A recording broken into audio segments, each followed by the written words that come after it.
Ladies and gentlemen, good day and welcome to the Q3 FY23 earnings conference call of IFGL Refractories Limited, hosted by Monarch Networth Capital.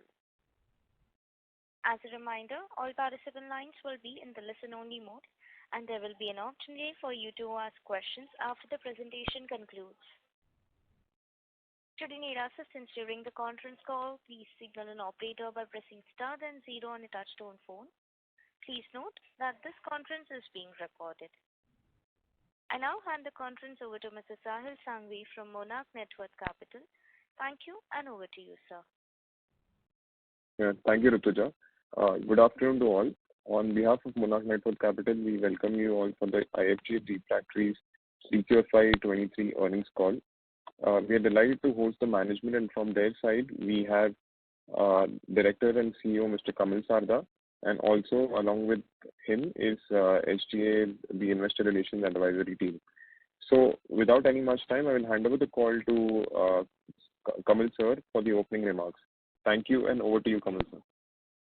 Yeah, thank you, Sahil, and thank you, Vatsal.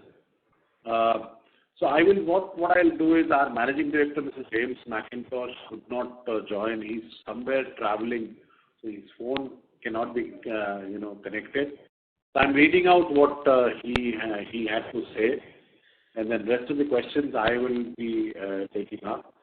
So the speech of Mr. James McIntosh, what I'm trying to read is, good afternoon, ladies and gentlemen. Thank you for joining us on IFGL Refractories Limited Q3 and 9 months FY23 earning conference call. I hope you and everyone around you is in good health. Along with me on the call, we have Mr. Kamal Sarda, Director and CEO, Mr. Amit Agarwal, CFO, and SG, our Investor Relations Advisors. We have already uploaded the results and presentation on the stock exchanges, and I hope everybody had a chance to go through it. As we all know, the sluggish global economic environment continues, where the inflation risk materializes along with other major headwinds, namely the Russian-Ukrainian war, China's lockdown. Although the Chinese lockdown seems to have come to an end, the Russia-Ukraine war continues the inflationary pressures ignited by the post-lockdown supply and demand imbalances. In particular, in Europe, where dependence on Russian gas supply is high, economic activities as well as confidence are heavily affected by the energy crisis, especially throughout the winter months. In the USA, the Fed's aggressive interest rate hikes and strong US dollar are continuing to stress the capital inflows in the emerging economies, increasing the financial stress of the indebted countries and consumers. Rising interest rates and high inflation will affect investment and consumer spending. This, as we predicted last quarter, has affected the output of steel and steel-intensive sectors such as construction machinery and consumer durables globally. A shining light in the global steel industry is India, which, as you all know, is the second largest steel producing nation, but more importantly, for our company, the fastest growing. Last year, the steel industry in India grew about 6% at a time when most of the steel countries were slowing down. And this year, even more impressively, will grow by 7%, which among the top 10 steel producing countries, India will be the only major country to record growth. Obviously, our focus on Indian market and investing in India is in the right strategy, as we are confident of our country's continuing strengthening. Update on our major projects in the company. Our new R&D and technology center in Odisha is on track to be operational in the first half of 2023-24. This technology center will enable us to develop better products and to increase our understanding of material use in each application, with a goal of strengthening the company as worldwide supplier of specialized refractories and provider of services to the producers of iron and steel.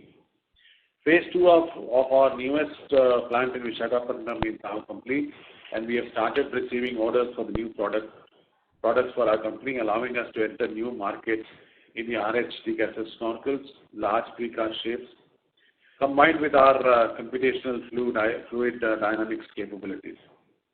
As we have said in the past, many of our new products will be new to India and will improve our customer processes in our ladle and tundish contracts.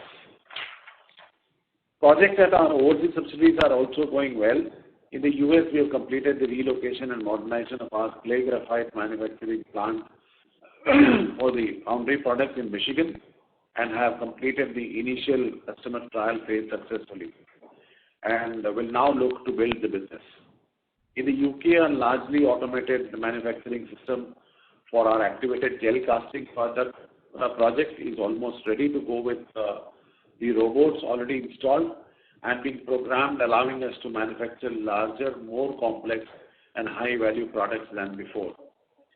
In Germany, our new plant expansion has commenced with the foundation of the new hall being laid and a project completion date middle of new year.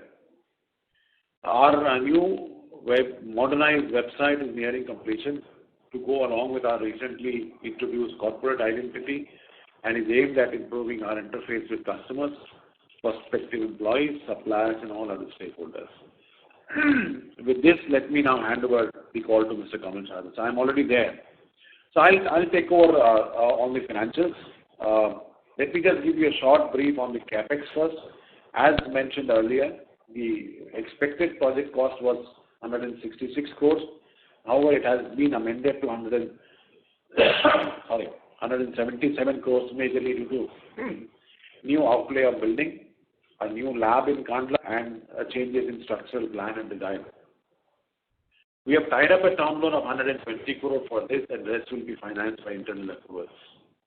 So far we have spent and/or committed over 50% of this, and are very hopeful that we'll be able to complete all the planned projects within FY24.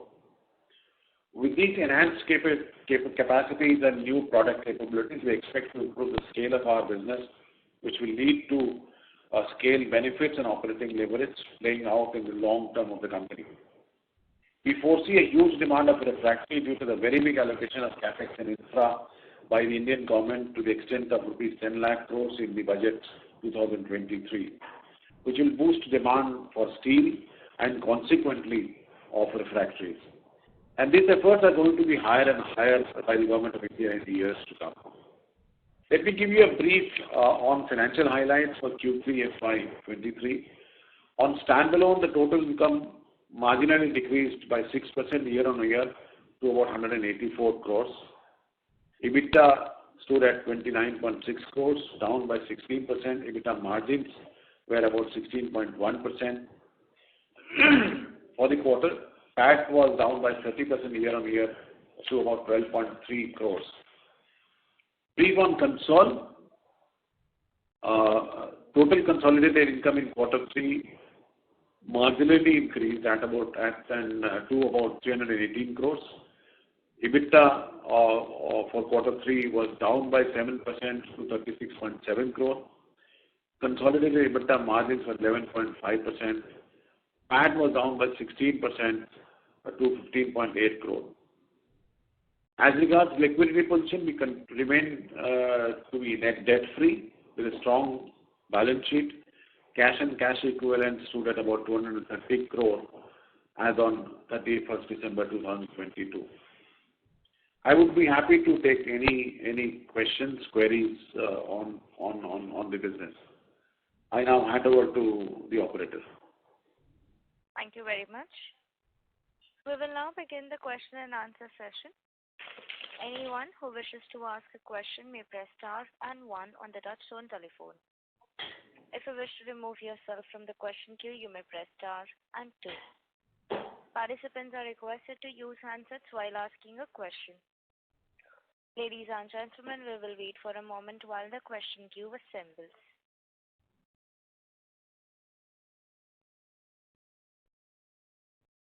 The first question is from the line of Prachi Sharma from Ace Capital. Please go ahead.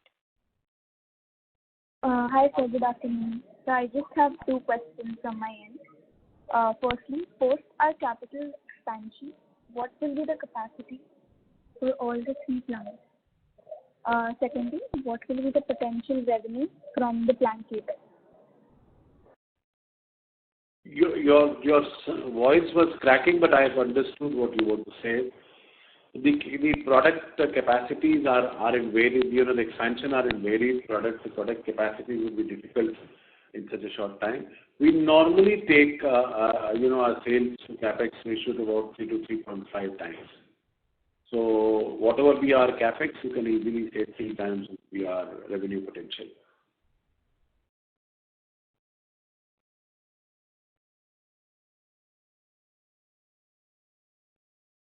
Does that answer your question, Ms. Prachi? Yeah. Thank you so much. Thank you. Thank you. The next question is from the line of Sanjay Nandi from Ratnabali Investment Private Limited. Please go ahead. Thank you, sir. Thank you for the opportunity. So a couple of questions from my side. Sir, what has been the volume growth in this particular quarter? See, this quarter has seen a slight, flattish on volumes. In fact, maybe a slightly drop. I don't have those figures, but there has been a slight drop in volumes. As I can only say that our Kandla plant was not operating to the 100% levels.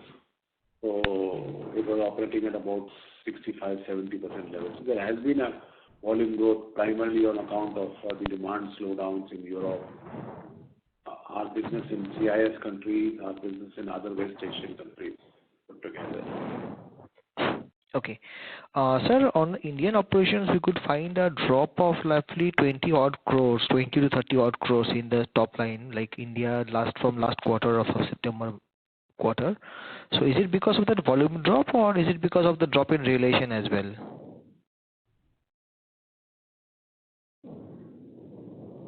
Yeah, so on a standalone, you're talking, huh? Yeah, exactly. From 211 odd crores in September 20 to the sales dropped to 180 odd crores in December 22 quarter. Like, is it because of volume drop or Sorry? Is it because of volume drop? Because if we go by the EBIT margin, so there the margins remain flat, like it's on a higher side only compared to last quarter. So what has led to the reason of that, sir? So there is the primarily, as I said, a bit of a margin drop also. And it could be a product mix of a basket of domestic to export sales could be a reason for this overall realization part. But as I mentioned that the volume growth drop has been due to our poor sales, I would say rather no sales in the CIS countries, lower sales in the Europe market, and all those put together. So export market has taken a bigger hit. Our domestic market is very, very good. In the Europe market, we could see like some spike in the sales. Like last quarter, we registered a sales of 56 odd crores, whereas in this quarter we registered a sales of 61 odd crores. But the EBIT margin has been like battered. Like we used to maintain a 4% kind of EBIT margin, which is like minus 2% in this quarter. I don't know what figures are you talking of, Mr. Nandi? I'm talking of that, sir, the country-wise breakup which you give the EBIT margin and the sales on a console basis. Okay. On the country-wise sales, you have given, sir, 56 odd crores of sales in the September quarter, whereas in this quarter we have primarily our sale from the individual operations. That means that is a sale which our UK operation has done and the German operation has done in those countries. Those may have marginally improved there for some reason or the other, but our sales from India to those countries have been lower. Okay. And why the EBIT margin has dropped significantly, sir? Is it because of the cost pressure or some certain change in the sales mix? Compared to which period you are talking? Compared to last, like we used to maintain an EBIT margin in the Europe of roughly 4 odd %, whereas in this quarter we have dragged a loss of 2% odd in European regions. So primary reason is our German operation. It's normally the quarter 3 of our financial year, and quarter 4 for their calendar year is always lower in sales. German operation has always seen a historical, December month is 15 days sales are gone, usually. So December month, this quarter 3 will always remain lower in Europe. Got it. Got it, sir. Got it. Okay. And in India also, we could find some spike in the EBIT margin. Is it because of the drop in certain costs or in raw material cost or something like that, sir? Like in last quarter, we have having a 9% kind of margin, whereas this time it's 11%. Yeah. So primarily, there have been some softening of costs also. And then overall raw material costs are also getting softened. And the ocean freight, which is one of the most significant cost structure, which is also getting softened a bit. Not significant, but marginally, yes. Can you please And of course, the product mix also can make a big difference. Sir, can you please Sorry to quantify, interrupt you, what kind of Mr. Nandi. May we request you to please rejoin the queue? We have participants waiting for their turn. Sure. Thank you. Sure, ma'am. I'll join back in a few. Yeah, thank you. The next question is from the line of Anuj Shah from Srinath Securities. Please go ahead. Hello. Thank you. So can you tell us the export and domestic revenue? Can you give us a breakup for Q3 and 9-month FY23?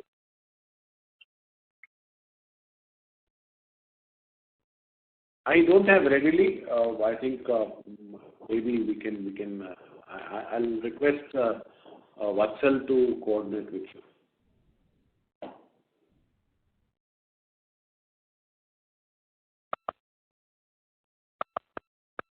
Okay. Mr. Anuj. Hi, sorry. Can you hear me? Yes. Yeah. Okay, fine, sir. Can you please share some insight on the refractories demand from the Indian markets? How have they been in the last few years? The market, the Indian steel, I think I read in my speech, part of it is written by Mr. James McIntosh. As the Indian steel market is growing 6 to 7% CAGR now. Indian refractory industry looks to be very exciting, very good. And also now with this in the budget, the increased allocation on the infrastructure spending. That will also help the core sector like steel, and of course in return our industry will benefit. So we feel that Indian market looks to be very, very good. Okay. All right, sir. Thank you. Thank you. Thank you.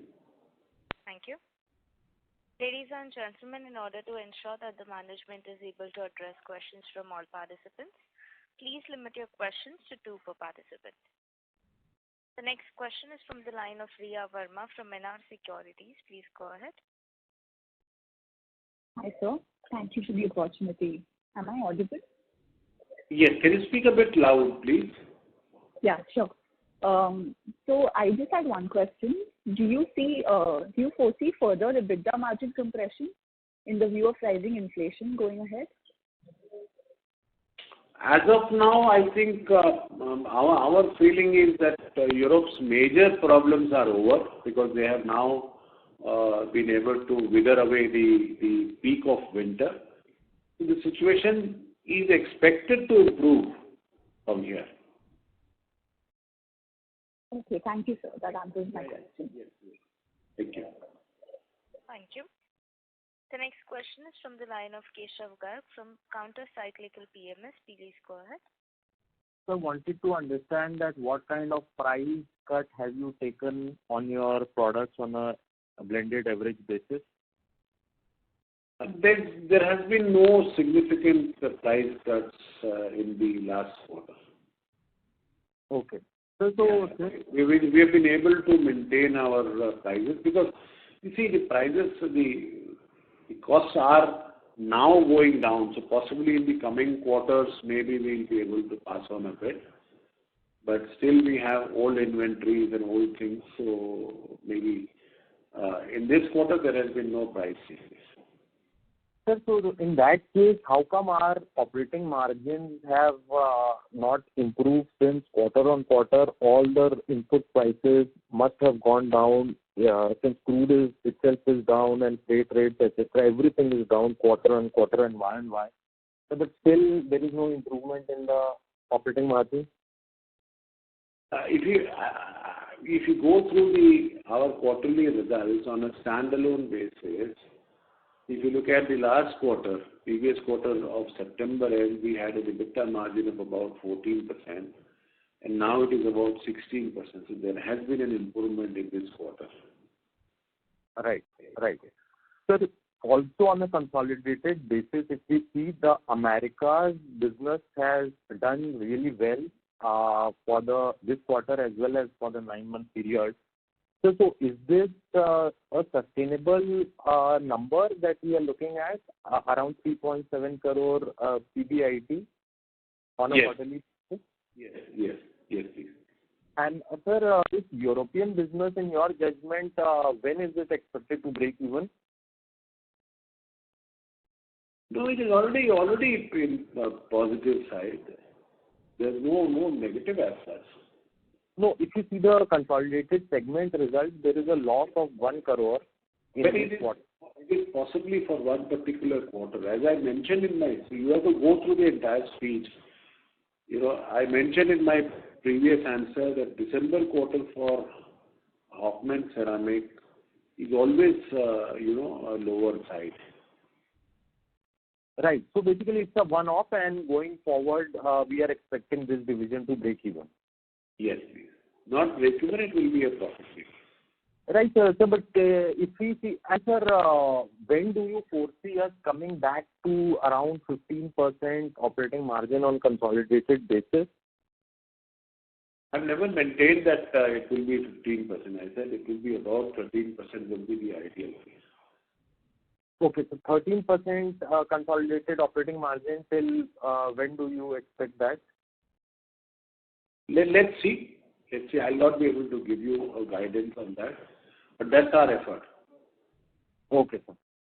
So thank you very much and best of luck. Yeah, thank you. Thank you. Participants who wishes to ask a question may press star and 1. The next question is from the line of Nehal Jain from SK Securities. Please go ahead. Nehal Jain, please go ahead with your question. Your line is unmuted. Yes, thank you for the opportunity. I just wanted to know what is the working capital cycle for our company versus the industry average?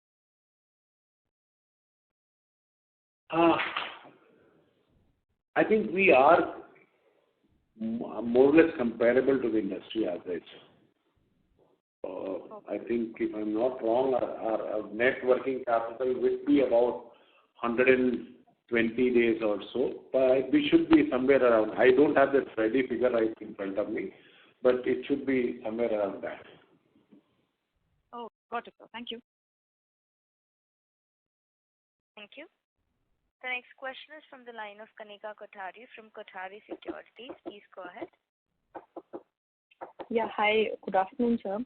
Can you give an outlook on each of our international subsidiaries as to how is the demand shaping up there? We primarily, I will keep the industry. Industry, what we serve is steel industry. So the industry is same. As I mentioned, Europe has been affected by overall poor demand within their internal consumption has been lower because of high inflation, and also they're trying to conserve the gas supplies. It looks like they are flattening in their, the downslide which they have faced. So we hope there will be some improvement in the near future, in maybe next 1 or 2 quarters. India, as I said, is always good. America is getting better and better now. In our results, we can find that American results in the quarter 3 has been very good.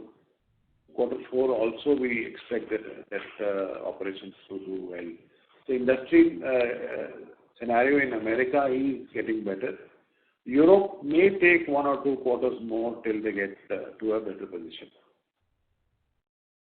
These are the 2 our major operating areas. Yeah. Okay. Thank you. And there's one more thing that I wanted to ask. So despite the sharp fall in other expenses in Q3 FY23, our EBITDA margins have seen more than 150 bps dip. So can you explain the reason? So one of the My EBITDA margins on a standalone basis, if you look at, on a standalone results have improved from 14% to 16% compared to the previous quarter. The primary reason for lower other expenses is on account of ocean freight compared to last quarter, September quarter, it is coming down. So that is one of the major reasons of lower cost. Okay. Thank you. Thank you. Thank you. Participants who wishes to ask a question may press star and 1. The next question is from the line of Karan Mehra from Mehta Investments. Please go ahead. Hello, sir. Thank you for the opportunity. So I just had 2 questions. After the recent rate hike by the Fed, we have seen devaluation of rupee against the US dollar. So will this have any impact on the company's exports? And in case it has, can you please elaborate the impact, please? So for our export, any depreciating rupee is always better. Our realizations are higher. So we always like.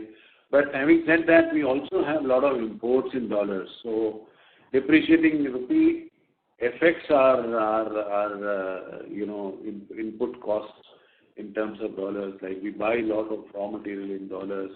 The ocean freights are paid in dollars. There are some other expenses which are paid in dollars. So depreciating rupee has its benefit in terms of exports, has its negative impact in terms of input costs. So there is a balancing, but yes, depreciating rupee has always been historically for IFGL has always helped. So we are a net exporter, net foreign exchange earner. Okay, thanks. So, is there any possibility that we can see promoters buying Rosaki's 15 or 15.5% stakes going ahead? Sorry? Can you come again, please? So, is there any possibility of promoters buying Rosaki's 15 or 15.5% stakes? So this question I cannot answer, but that's a promoter has to answer. But yeah, there are promoters, both of them. Rosaki has been classified as promoters. So any kind of transfer is possible, but I'm not the right person to answer in this public forum, honestly. Sure. So I will join back the queue. Thank you for your answer. Yeah, thank you. Thank you. The next question is from the line of Sahil Sanghi from Monarch Network. Please go ahead. Yeah, hi, sir. So my first question is regarding the utilization level, sir. So in Vizag, the phase 1 that we've commissioned, what would be the utilization levels right now? So it is just commissioned this month only. Sir, the phase 1 I'm asking. Okay, phase 1 we have gone to about 25% levels. Okay. And the average utilizations across the plants, I mean, what would that be? We would target utilizing about 40 to 50% in the next financial year. Okay. Secondly, sir, CapEx spend this year, how much have you spent and how much do you expect to do this year and next year, please?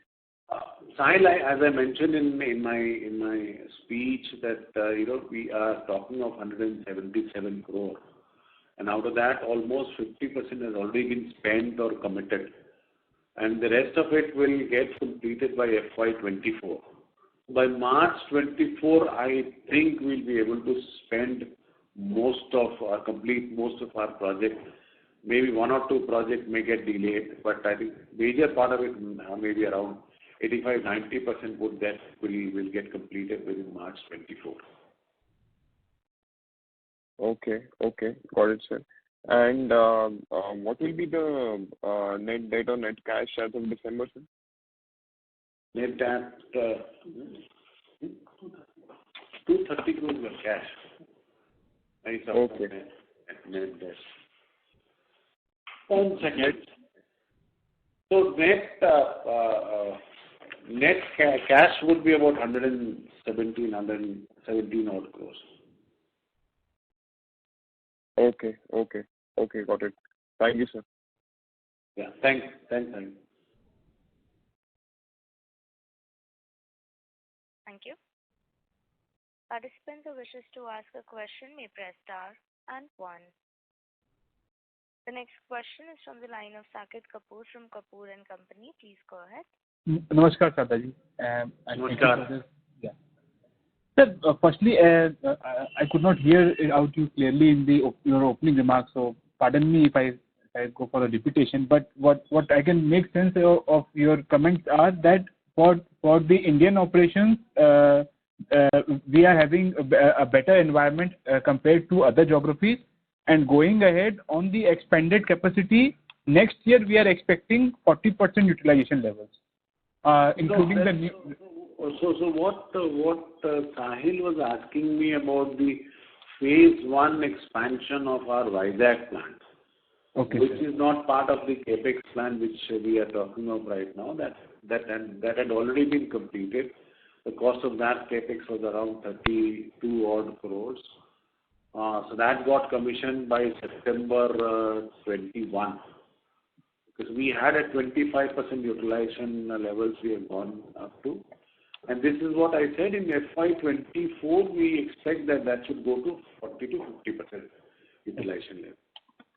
If we take the tonnage-wise understanding, not to go by the utilization levels, if we take the 9 months tonnage for Indian operations currently, and taking into account the expanded capacity at Vizag, what kind of tonnage can we look for the time ahead? Mr. Kapoor, honestly, a lot of our products we sell it by pieces. So we don't say that all our products we cannot really quantify into one particular unit. There are a lot of products we sell by pieces. We don't have, honestly, so that's the reason why it's very difficult to give a particular quantitative figure on our entire Indian operations or even global operations. It is very difficult because we sell them by piece. We don't weigh them. Right, sir. So, put it another way, sir, what kind of volume growth can we expect since the Indian operations we are getting a better understanding? Market is much better because of the growth in the Indian steel makers outlook. So going ahead, what kind of volume growth can we expect from the Indian operations? I can only say that we will beat the average growth rate of either competition or the user industry. That's our target, to go higher growth than those benchmark figures. Okay. And what is that trajectory, sir? Sorry? What is that trajectory number which will beat? Steel growth numbers I cannot tell you. Steel growth is expected about 6 to 7%. I'm expecting the refractory industry will also grow to about 7 to 10%. And our target is to grow higher than that.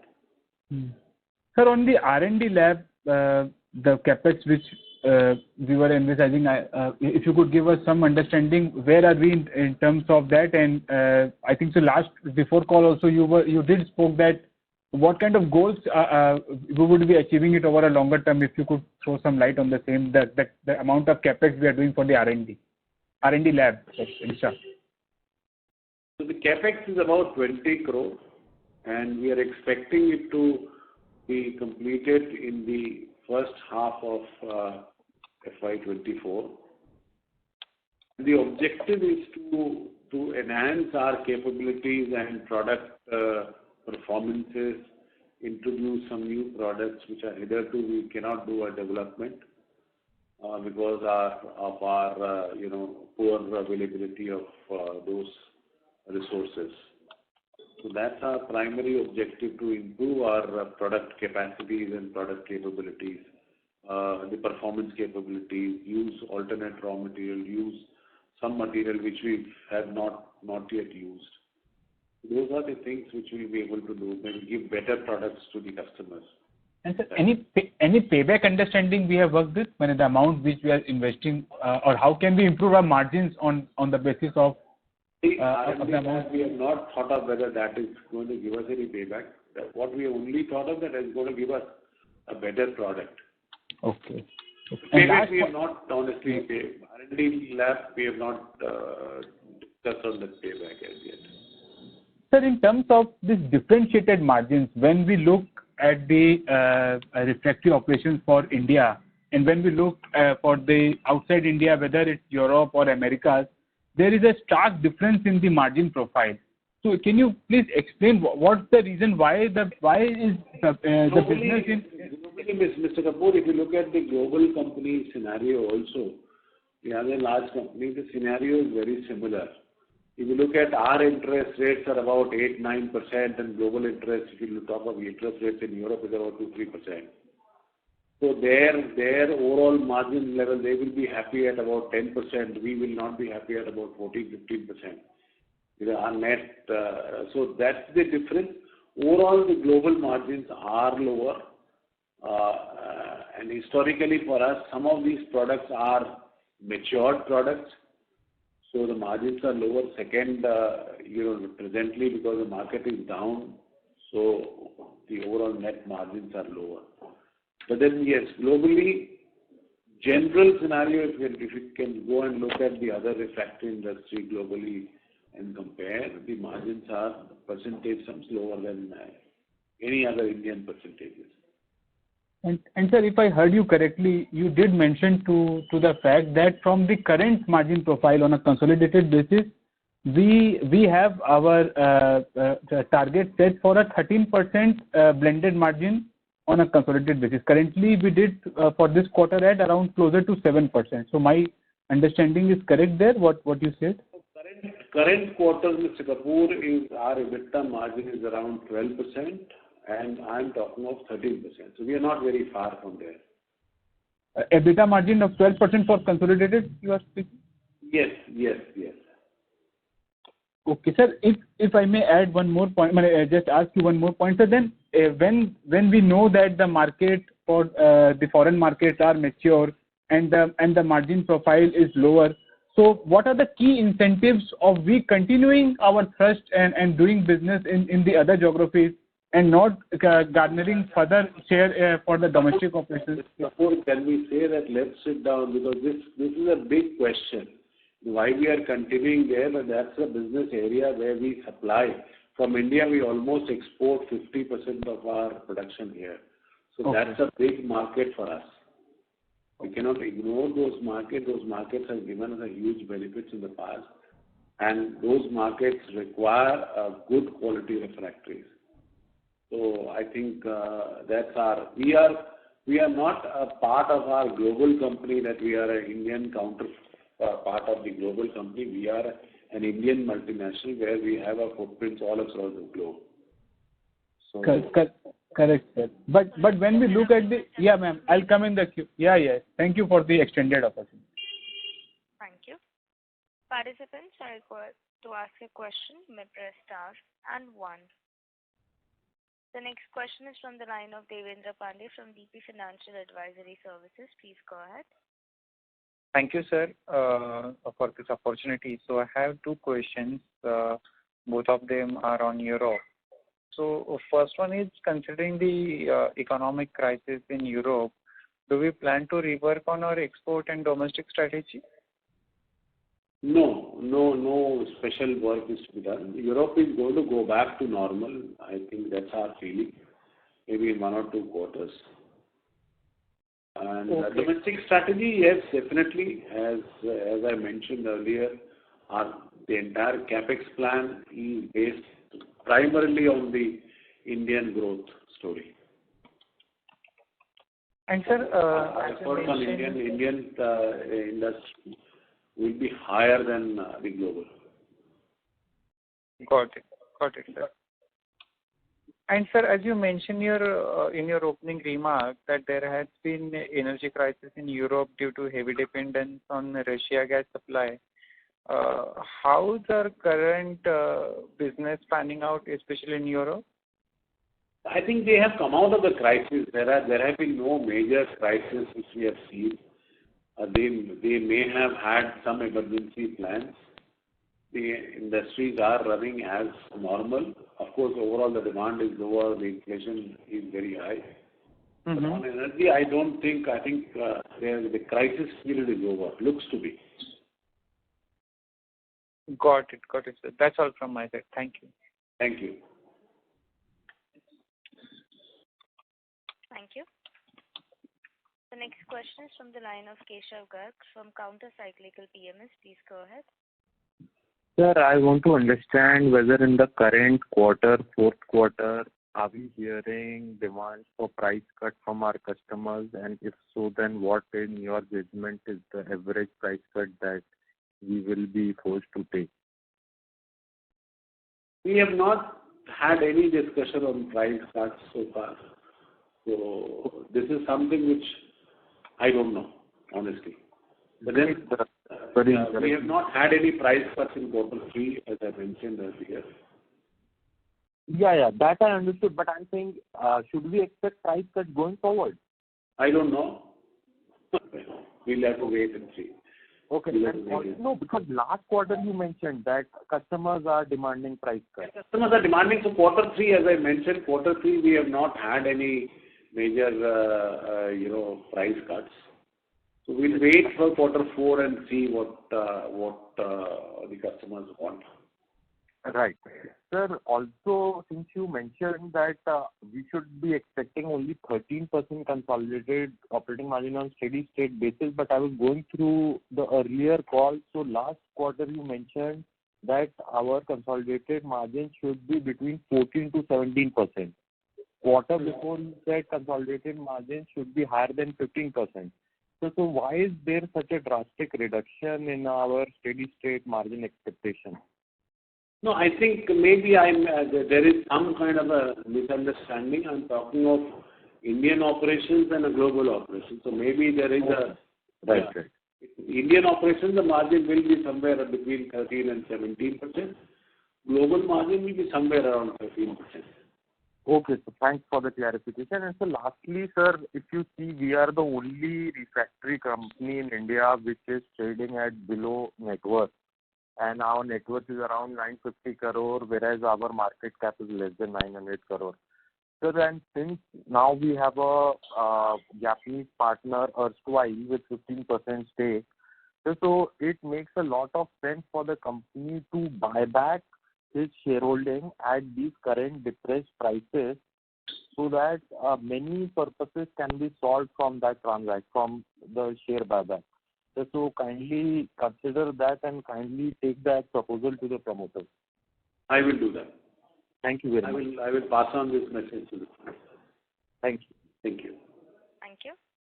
The next question is from the line of Sahil Sanghi from Monarch Network. Please go ahead. Yeah, thank you for the opportunity again. So, sir, I'm asking about the trends which you're witnessing right now as compared to 3Q FY23 levels. Are you seeing further reduction, further correction in RM cost right now as compared to 3Q levels?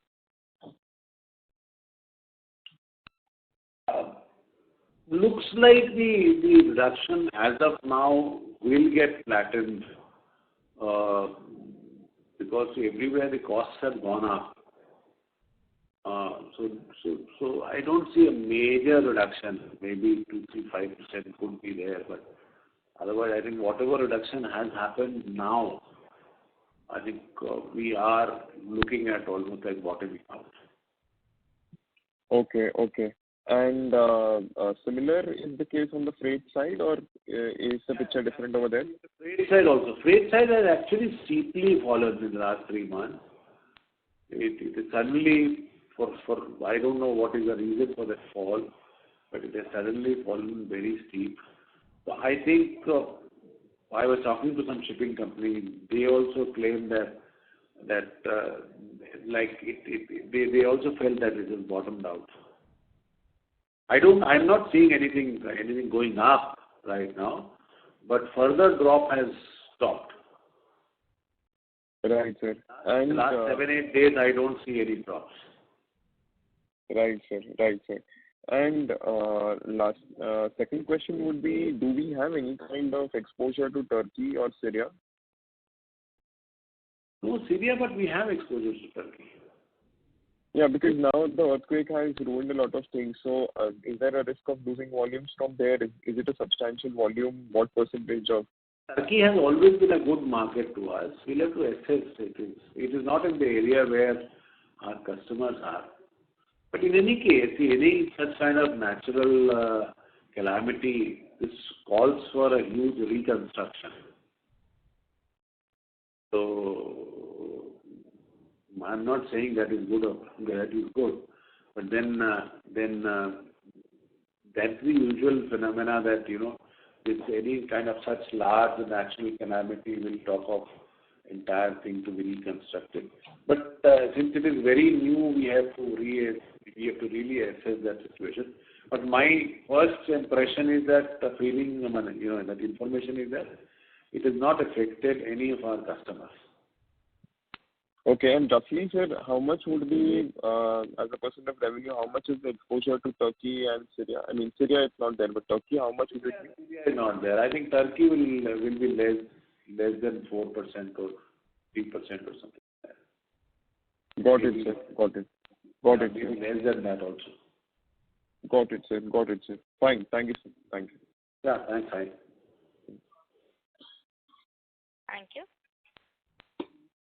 The next question is from the line of Saket Kapoor from Kapoor and Company. Please go ahead. Yes, thank you, sir, for the extra opportunity. Sir, when we look at the consolidated numbers, the revenue increase from the standalone is to the tune of around 135 crore, and the employee cost change is around 35 crore. So just to understand the cost part of it, that on a revenue increase of 134 crore, the employee cost goes up by 35 crore. So is it the lower utilization levels in the other geographies that are not commensurating with the employee cost, or what should be the rationalized cost as a percentage of sales?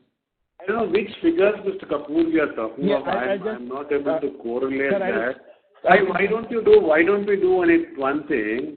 Your queries, we can sit down with you and the SGA team. We can trash your queries, whatever you have. But I'm not able to see any of your figures. What you're saying. Okay, sir. It was just a mere number. 318 crore revenue on December quarter on consolidated basis. Standalone is 181. So when I just subtract the number, the revenue increase is 134 crore. And similarly on the employee benefit also, I can get it offline, sir. No issues with that. Sir, if we take, and then maybe I will get back to you on that. Okay, sir. And sir, I got your point now, but I will have to check. We have not checked because most of the employee costs are 95% are fixed in nature. They are not variable in nature. Right, sir. So whatever there be a reduction in turnover, the employee cost will not reduce proportionately. So sir, in other geographies of Europe and Americas, what have been the utilization levels, and going ahead, what is the trend indicating to you, whether we can expect an improvement in the same for two, because America you were categorically mentioned, I think so, that we are seeing good traction. EI ceramic is operating at a good level, about 90% plus.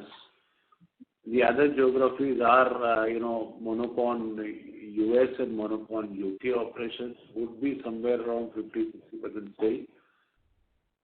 Hoffman is at a good level, barring the December month, as I mentioned, that December, because of the Christmas holidays, their last 2 weeks of takes are almost lower. But otherwise, Hoffman has also been operating at a very good level. So we are overall operating at a good level. So these are the normal cost structure. We are not going to expect any change in the same. No. If we are operating at the normal levels, then these are the cost structure will remain the same.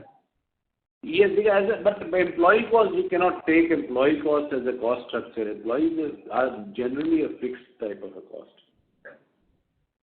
Right. So my understanding was that if they are operating at the optimum level, the employee cost, there is no significant increase we can expect in the revenue going ahead. Yes, you are right. Okay, sir. Sir, when you were mentioning about this export aspect, if you could explain to us the export that happens from the country. So that revenue is booked, the export happens to the subsidiary to the foreign subsidiary, and then it is sold to the end client, or it is directly? Direct. Most of our sale is direct to the customer. Okay. So how does it impact whether we maintain our operations at Europe and Americas to the export we are doing from the from Indian operations? I just wanted to understand what you were trying to say. I didn't get your query. Please can you comment? I'll repeat again, sir. You mentioned that we have a lot of export that happens from the Indian subsidiary, and it is important for us to maintain the unique companies of Europe and America, since a lot of export happens from domestic.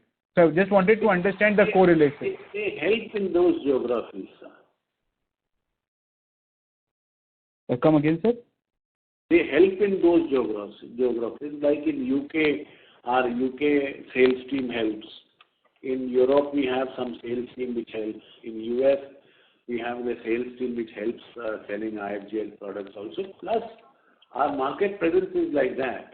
Those geographies have those products, a bundle of products we can sell.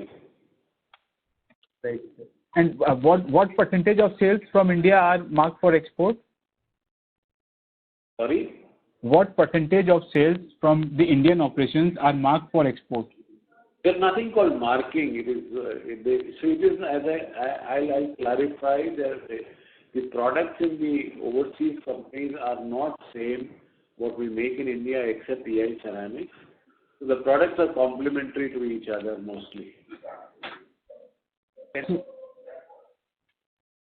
So those products are different than what we make in India, or they make different products, we make different products than them.